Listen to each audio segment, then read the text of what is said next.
kita mulai budidaya di kawasan Kidang, Bilelandu, Bangkat Parak ini sejak tahun 2001.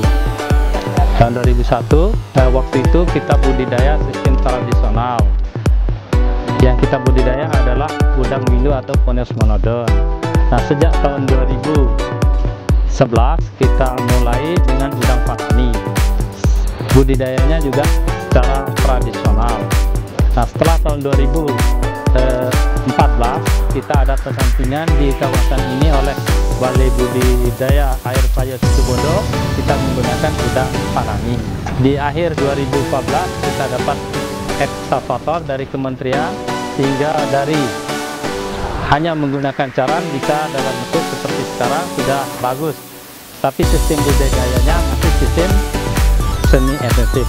Nah, kami ceritakan di sini budidaya udang kita yang pertama itu adalah waktu tahun 2013 secara semi intensif. Kita hanya nebar udang, kasih pakan. Tantangannya kita hanya bisa budidaya selama maksimal 2 bulan. Nah, di tahun 2014 kita di sini berbudidaya ada menggunakan mesin.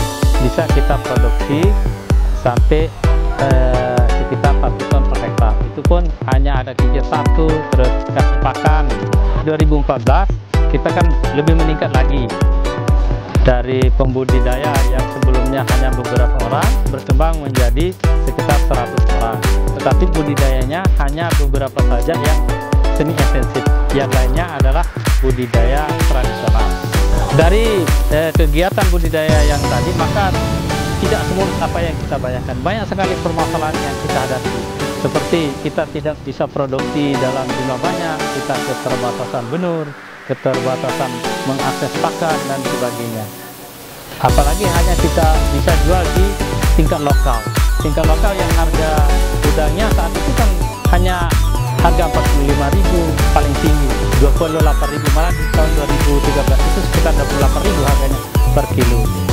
Nah, terus yang kedua tantangannya itu kita ingin yang lebih bagus, tapi peta kita tidak ada yang ready gitu, karena kan apa istilahnya konstruksinya masih menggunakan carang. Nah, itu tantangan-tantangan. Dan di akhir tahun 2014 kita kena namanya penyakit berak putih white disease itu di tahun 2015. Nah, akhirnya produksi kita banyak yang turun kami hadapi di sini. Dari permasalahan-permasalahan yang terjadi seperti itu, maka di tahun 2015 kita bertemu dengan SPP. Nah, di sini SPP memberikan terobosan baru dalam arti bagaimana mengatasi masalah yang ada.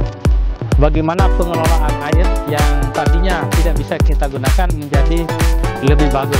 Kita disarankan di sini bagaimana persiapan menggunakan ada kapurit, ada H2O2 di persiapan. Terus di tandon kita disarankan menggunakan tandon. Di tandon itu kita juga sterilisasi menggunakan kapurit.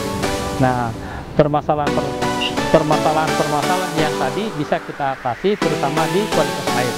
Terus yang kedua permasalahan benur. Benur kita dibantu sama STT ini, kita didatangkan benur dari 2 tempat, yaitu dari Banyuwangi dan dari Bali. Produksi. Nah, produksi bisa kita tingkatkan yang sebelumnya hanya 600 sampai 1 ton per hektar. Nah, kita pendampingan pertama mendapat pendampingan kenanya 7 ton per hektar. Terus pendampingan kedua naik jadi 9 ton per hektar.